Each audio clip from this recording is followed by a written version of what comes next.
Kumja Inglisingani Shimna Kunda draft Tokiba Manipur State Policy for Children Asi Mapung PHANA CHATNARAMLABADI Irang Asida Pikliba Angang Shing Da Chathariba Meeot Meenei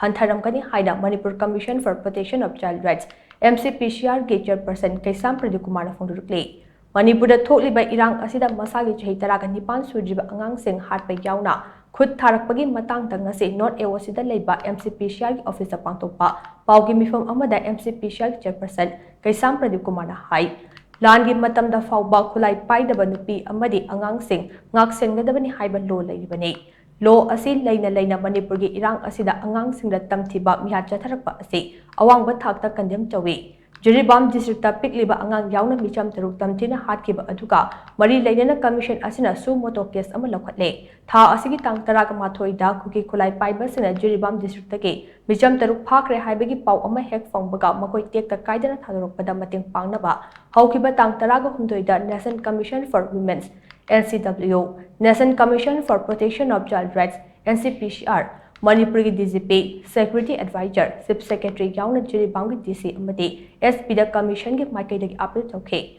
Maduga Iroinada Haukiba Tang Taraga Nipanda NCW Amadi NCPCR da Amuk Hana Ningsingbadagi Mathangi Numit Tang Taraga Mapanda NCW ge Member Secretary Amaga Member Amaga Laklamde NCPCR gi Maikaidagi Su Manipur Laknaba Thaurang Tore Haina Khangalakle Hayengmak Delhi da Mahak Masa Chatuna NCPCR gi Makok Thongba Sing Unaruragani Angang Singi Hak Ngakna Thambana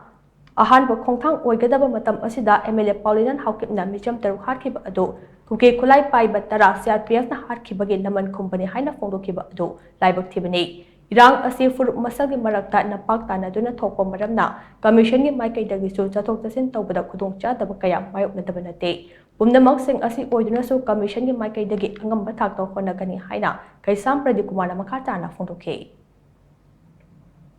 Last 4 years si pass tawgrabanina masana madu amuk chatnare haidana enforce tawre na policy je state na chatnarani haidana muk lokthokpiba matam oire sini aduga hairiba policy adu da yauriba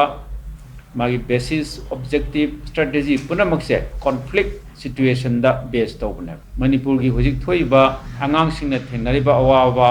mayok naibase haiba policy se sabsana implement tawrogadi